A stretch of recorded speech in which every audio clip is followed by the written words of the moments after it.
Guys, I have amazing news for you. We have just hit a milestone on this channel. You have no idea. Oh my god, this is the greatest milestone. Ready? Ready for this milestone? You're not going to believe it. We have just hit the point where we've had to censor something on this channel. We did it, Reddit! We did it! We fucking did it! Oh shit! Welcome to the Metal Robot Reviews channel. I'm your host, Tom McKay. Black metal is a genre that has always been well known, but not really liked by a lot of people. I mean, you got the gimmicks, the imagery, fucking turning yourself into Pennywise if you thought Kiss's makeup was a better idea. Now, me personally, I'm not much into black metal either. I don't know, it just never seemed like a genre I'd be much really into. And you know, antics like this sure didn't help.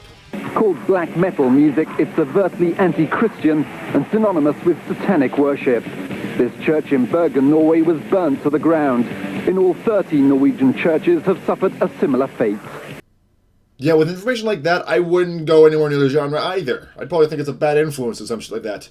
But of the bands in that midst, it's safe to say that Cradle of Filth is a band that takes a look at that stereotype and slashes it hard. Now, I know that many fans will say that the English six-piece have evolved from black metal since the days of Dusk and Her Embrace, but I think I can argue that they've still got the black metal chops. And I think Hammer from the Witches is actually a good example. Despite having a cleaner production, yeah, these guys are still rocking the black metal flag. Come 2017, and we've got the next album from this incarnation of Cradle of Filth, Cryptoriana, The Seductiveness of Decay. An album that's supposed to be themed around Victorian era and death of that fashion. Because, you know, nothing says Victorian era like an album art that I have to censor for a video because YouTube will probably come at me for. But nevertheless, let's get into it. See how it does. While starting the album out with the feeling of sitting in a Victorian-style horror movie in the song Exquisite Torments Await, great title by the way, it's very fitting, was probably a good choice. Just cause, I mean, when I started listening to this at 1 a.m., yeah, it scared the shit out of me too. But the album is such a good look at that style and era of horror and darkness that it actually takes you to that point in time and it holds you there to watch all this fucked up shit happen. The keyboard and orchestra work on this album is fantastic.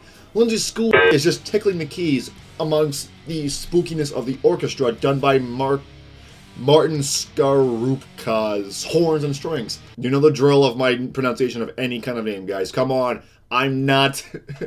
I don't know even where that's from. I tried looking up to pronounce that name too.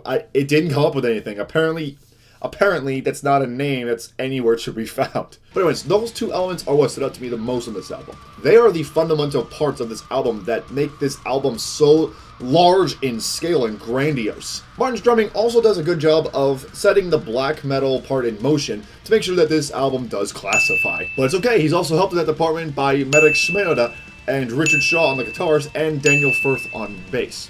Okay, so not everything these guys do is sweeping tremolo work. They do tend to riff and solo quite a bit a few times, but they do tremolo quite a bit, so it does bring it back that way. Actually, in fact, this album tries to, and also tries not to, be black metal quite a few times over the course of the album. Again, I'm not the biggest black metal fan out there, so I'm pretty much just pulling my knowledge out of my ass. I know the basics and some of the foundational stuff based on my dip into the genre every once in a while, as well as my experience reviewing Master, if they classify. But I do know some of the basics of the genre, and I can tell you right now, these guys tend to lean heavy on the synths, which is not really something that black metal tends to do. In fact, it's actually not just the synths either. On the song Death in the Maiden, you can actually hear at the beginning part, I think it might be an acoustic guitar that you can hear, like at some point at the beginning of the song, which they let that in there? But either way, it helps with the atmosphere and feeling and the themes that this album is building, whether it is too digital or not.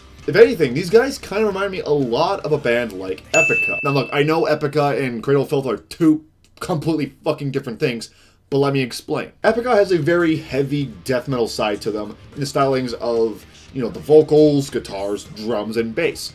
However, they do tend to lean a little more on the synth and orchestra, as well as the operatic vocals of Simone Simons, which is why people normally consider these guys symphonic metal. The same kind of goes for Cradle of Filth, only their stylings tend to lean a little more towards the black metal side rather than the synths and orchestra.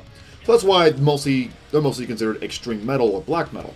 Now, actually, one thing I've seen from a lot of Cradle of Filth defenders is that these guys are actually the gateway to black metal, which I can see for sure these guys definitely being a bit of a gateway band to black metal, but it's going to be a very treacherous gateway for quite a few people, depending on who you are. Because there's one thing that is a huge detractor for this band, and that would be Danny Filth's vocals. Yeah, I haven't touched on that factor on purpose, because his vocals are a huge stick in the mud for quite a lot of people, which is why there's a lot of detractors in this band. It's the reason why they're so polarizing. I mean, his vocals are...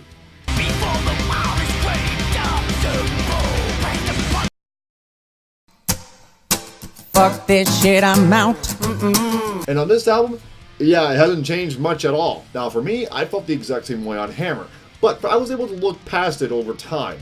To be able to appreciate the music a lot better. And on Cryptoriana, it's no different. I mean, his screams now do sound a lot better than on my first listen, but again, I can totally understand why people would not be too fond of his vocals. After all, some people are going to take one listen to the first couple tracks in the album and decide right then and there whether they are going to keep listening or switch over to the new Mastodon instead.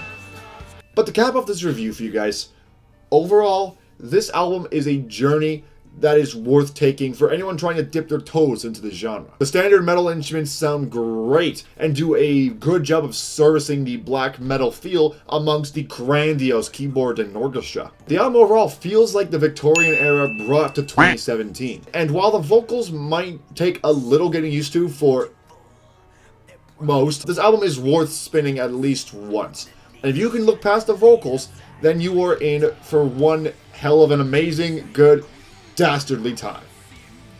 So that's my review of Cradle of Filth's Cryptoriana, The Seductiveness of Decay. What are your thoughts on the album? What are your thoughts on the band altogether? Let me know in the comments below, and if you have any drop of sanity left, do not jump it to the album cover uncensored. Seriously, guys, do not do that. But anyways, thanks guys so much for watching. If you guys liked the video, hit the like button. If you're new here, subscribe button. I'll see you guys in the mosh pit next time. Have a good night, everyone.